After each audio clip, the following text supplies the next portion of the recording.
Je vous ai parlé dans une précédente vidéo du HSIB pour Healthcare Safety Investigation Branch, mais en 2022, celui-ci est devenu le Health Services Safety Investigation Body. Dans cette petite vidéo, je vais essayer de vous résumer les changements entre ces deux entités et surtout prôner le fait que ce même type d'organisme indépendant devrait voir le jour en France.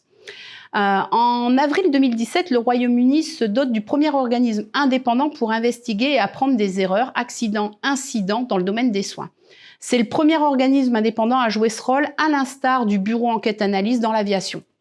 Depuis, la Norvège a instauré le même type d'organisation pour des missions identiques.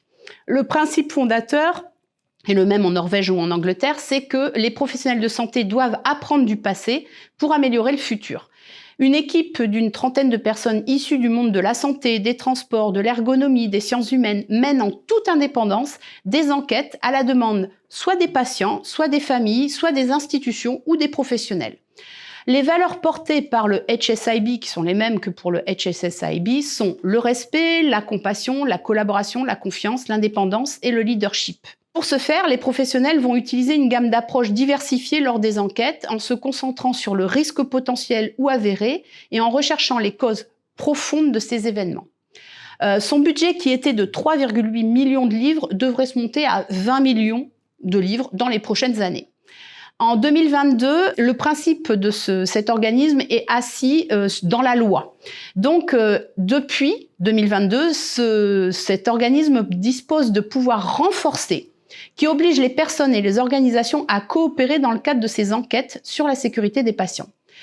Et donc, le HSSIB peut protéger les informations fournies au cours des enquêtes contre la divulgation. Cela signifie que pour que d'autres organismes y accèdent, ils doivent faire une demande à la Cour. Et donc, il est doté aussi d'un conseil d'administration avec des directeurs exécutifs, non exécutifs, qui sont responsables de la gouvernance et de la maîtrise des opérations. La mission principale reste, bien entendu, l'amélioration de la qualité des soins. Les enquêtes sont réalisées pour identifier les situations à risque et diffuser ces situations à risque. Elles n'ont pas pour objet de déterminer ou d'évaluer la responsabilité civile ou pénale des impliqués, et elle n'a pas pour responsabilité de décider les actions en justice.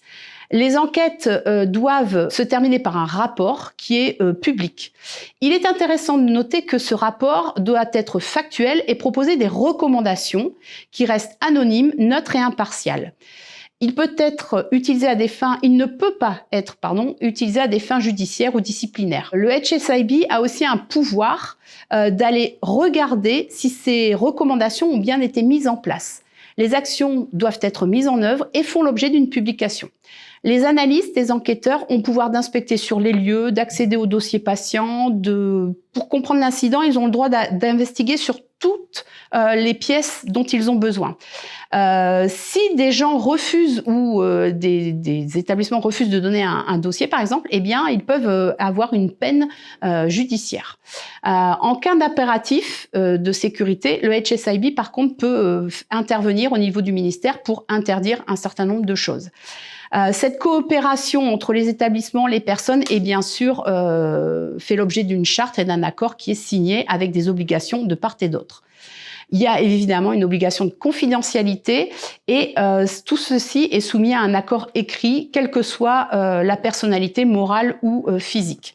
On voit bien avec cet exemple que la volonté de l'État peut se traduire par un organisme indépendant qui est financé par l'État pour sécuriser les soins. Donc une fois de plus, je terminerai cette présentation en posant la question suivante.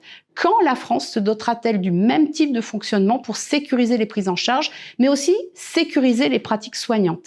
À l'instar des organisations hautement fiables, si le monde de la santé veut améliorer la déclaration, les analyses, fiabiliser les pratiques et favoriser le retour d'expérience, il faut absolument que ce type d'organisation indépendante soit mis en place en France comme en Angleterre et en Norvège.